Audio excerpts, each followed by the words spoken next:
So ideally there are so many more cases of insomnia that are coming to us that in the pandemic, mental health has also become an epidemic. So be careful, dear students, be careful, all of us, that whenever we are getting signals, and that's why I'm saying note down these signals. So sometimes you have tools like what we presented, where you can assess yourselves, and it was unfortunate to see that we are already crossing the boundaries. And sometimes you get these signals, and each signal is telling you, please restore my balance. Any kind of ache and pain.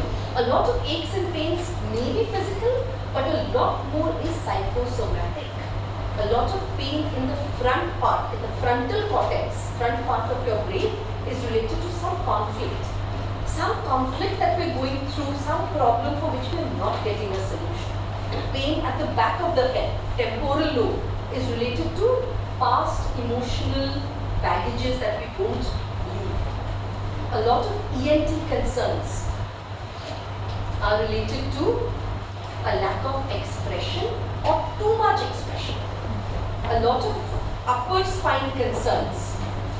You know, there's a kahavat in Hindi which says kandhon pe bhar pad jana. Have you heard of that? Yes. It's not really that there is a weight on your shoulder. There's no actual weight. It is a perception that I'm having a lot of responsibility, and that's why a lot of upper spine concerns are coming. Lower spines are related to sometimes sexual frustrations. Pain in the knee. You see these cartoons in which you see these wobbly knees? So what could that be related to? See, that's why I'm also standing behind this so that nobody can see that nervousness, that anxiety, my knee is wobbling.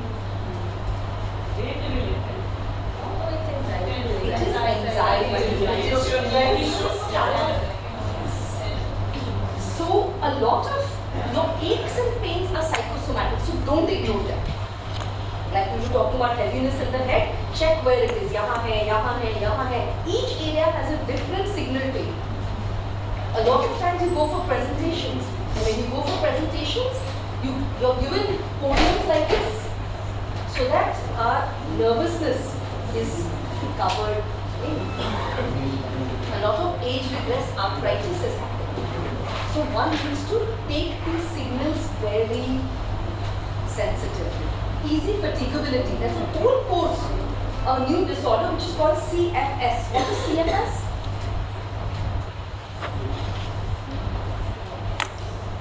Chronic fatigue syndrome.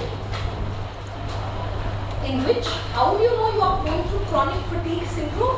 Is when suppose your energy drops 50% below the actual level. So that means you're supposed to work or study 8 hours a day, but after 4 hours itself, you start feeling tired, you need a break, you want to sleep, you want a power nap, or whatever.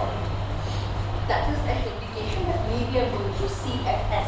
But of course, there are different assessment tools, formal assessment tools, by which you can gauge where you are. But these are signals that I want each of you to keep in your mind, because mind matters. And if you're cognizant, your mind has that potential to guide you, and not just guide you, to revive you as well. We go on further. I'm going to go more quickly because I'm also, the watch is very strategically placed. So just keep clicking, sir. Again, we said that, no, itna fast. So, yes. You're already at 100. So at the cognitive level, your mind will tell you or give you signals of attention, concentration concerns, indecisiveness, forgetfulness. And these days, I must tell you again, Alzheimer's and dementia used to be post the ages of 70. And it is so unfortunate that the current day research, I was at Stanford over the summer, and the research hasn't been published as yet, but the current day research says that the age has regressed to 50, which is very unfortunate. You know, if things that we should progress further and further. I work at escorts. The age of people coming to us with heart concerns has come down. We never used to see people under the ages of 50 coming to us. And now we are seeing you and me and so many of us being there. Next slide. under stress, again, either we internalize our stress and we get into the gamut of depression. And when we are not able to handle our depression, we sometimes get ideas of helplessness, hopelessness, worthlessness, which are called as sometimes leading to suicidal ideations.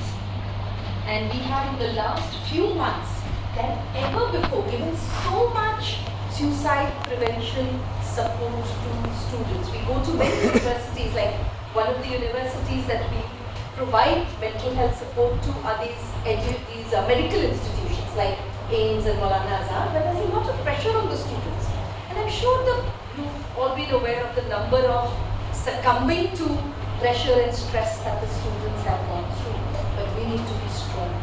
We need to prevent ourselves from letting that negativity come our way. So one thing is we internalize stress and get into that gamut of depression, or in our next slide we externalize our stress. And there's anger, irritability, short temper, anxiety that comes across. Next slide. Behaviorally also, your body will give you signals.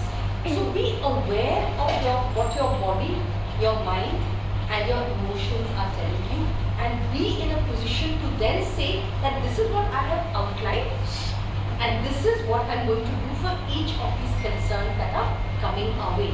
Because when we see on our next slide, we see that stress happens in our life whenever pressure becomes greater than our resource. And the biggest resource we have in our life is our own self. So work on your own self. So the equation will reverse. If the resource becomes bigger, then the stress is going to become lesser. And like we have on our next slide, the biggest resource is you yourself. So the resource is internal and the pressure is external. Yes. Yes. Which we have to tackle internally. Sometimes we have external resources also. But internally I need to accept. So for example, Dr. Bindu, you may be my resource as a healer. You may be my resource as a mentor. But I have to acknowledge that I have resources. And these resources come in three aspects. You yourself are your biggest resource, and in yourself, you can capitalize on your IQ. You can keep evolving your mental stimulation to look after yourself. It can be in your EQ. Your emotional quotient can help. And it can be in your SQ. SQ is both your social quotient and your spiritual quotient. Religion and faith are different, so we're not touching on that. But if you can move towards building up your social quotient and your spiritual quotient, and I'm sure all of you read research, especially during COVID, in which it was said that in case you had a good social connect, a good family connect, that was a beautiful shield of security that you had against the COVID immunity. It was an immunity booster to you. People who had good family connects, who had good social support, who were utilizing those. So what happens is I have everything. I have Dr. Bindu's next to me, but I need to internally. Sorry, Dr. Bulbul, Dr. Bulbul, I've been calling you Dr. Bulbul. I know my sister's nickname is Bulbul. So for example, Dr. Bulbul, I can very well not connect with her as a healing support to me, but if I use my social quotient and I say no, I want to connect, then Dr. Bulbul becomes my reserve. Dr. Bulbul becomes my resource. So like that you have peers, you have your seniors, you have your juniors. They can become enablers to you, but you need to take that first step. So who needs to take that first step is the I within ourselves to be able to deal with all kinds of concerns and pressures that are happening. Which also leads us into a scenario where we know that a lot of us are sailing in the same boat. Yes. And that's a relief in a sense. That one is not going crazy, there are lots of others. Yes. And also that is why we have all these social support groups. You need to build more and more, and you need to build within your social communities. And similarly, you can build up your spiritual quotient also. There's a lot of talk about mindfulness, about meditations, about deep breathings. So all that needs to be incorporated with all of you. On our next slide. Next slide. So what I want you to do as a part of today's workshop is also identify what are your strengths. And Vanchita ma'am, can I just request you to give one of these strength cards to all of us. We've got some strength cards for each of you. I want you to identify what are the strengths, because your resource is your strength. And your strength can then work on dealing or enabling you to deal with your weakness also. So I want you to identify what are your strengths in your IQ. So for example, you can say my strength in my IQ is my general knowledge. And I can say my weakness in my IQ is my political knowledge. Similarly, in emotional quotient. Emotional quotient, my strength is my, what will it be?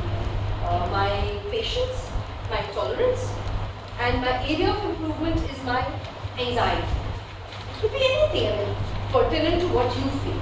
And in your spiritual quotient, maybe truth is your strength, and an area of improvement could be faith.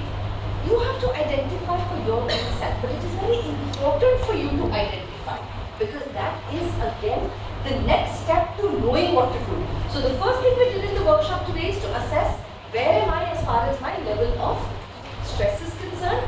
Second thing is to identify what are my resources, what are my best strengths that I can use to overcome my weaknesses. Third thing we learned is we must keep a blessings diary with us. If we move to our next slide, next slide, next slide, next slide. Let us optimally use our 24 hours. For a well-balanced living, I want to leave all of you with this thought that 24 hours is enough. Neither you, neither us have more than 24 hours. Very important to prioritize what we want to do in those 24 hours. You must keep 7 plus minus 1 hour for a good quality sleeping. Keep at least 1 hour for your personal hygiene and grooming. And this grooming can be mental grooming, emotional grooming also.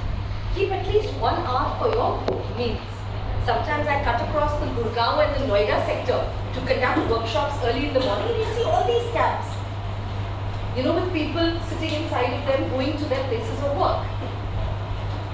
Two things that are visible in those cabs. Either the people are sleeping or the people are eating. So the first two important things that bring or restore wellness in us are not prioritized. So neither are we sleeping at home, so we need to sleep during that travel duration. Neither are we having the most important meal of the day, which is called breakfast. You know the name. Some of us know the name. We are skipping that. There are new fads coming, intermittent fasting and things like that. But for your wellness, breakfast, lunch, dinner with 2 snack breaks and hydrotherapy, very important. What is hydrotherapy? Intake of water. At least 1 hour of quality time with your family is an absolute must. Family could extend into the social family that you have also. But take that time out. Vitamin F, family and friends. Yes, I learned something new. Vitamin F. So my next talk is going to say 1 hour for your vitamin F. And importantly, 1 hour for your own self. Do not undermine physical exercise. Do not undermine spiritual exercise. Do not undermine mental exercise. And one of the good mental exercises is what we were all talking about. If we come to our next slide, you could just run all the steps. So this is a 3-minute wellness exercise that we all can contribute from our 24 hours, 3 minutes for ourselves. It's a very simple exercise. Again, it was brought forward during the COVID times by WHO because they said people don't have time. So let's reduce the time but maximize the benefit. It goes in 4 steps. First step is where you rub both your hands together based upon a lot of science. You know the science of acupressure, acupuncture. They say that all the major body organ endings are either in the palms of your hand or the soles of your feet. So the first step is to rub both your hands together to stimulate all the major body organs. Second step is once these energized hands are with you, you can place them onto any part of your body which is under stress. Like we said, it could be the head, it could be the eyes, it could be the back, it could be the knee, it could be just any writer's cramp, any part. So your healing hands will have that potential to heal you. Third step is after you've placed them wherever you want, bring your hands in front of your eyes and breathe out a positive affirmative statement to yourself of how you want your life to be, how you want your day to be. Because you must remember, whatever you give out is what comes in. Life is nothing but a mirror image of what you think and what you feel. So beware of what you ask for and increase the positive affirmations in your life. Third step is speak aloud, speak in your mind a positive affirmation to empower yourself. Fourth is bring your hands in a namaste posture. Bring your thumb close to the heart chakra and concentrate on your breathing. Long deep breaths, maybe with a count. Inhale at a count of 5. Hold it for a count of 10. Breathe out at a count of 5. And hold that breath out for another count of 5. So let us invest the last 3 minutes into this exercise. So for sakes that nobody gets disturbed in 3 minutes, then we just put our phones on mute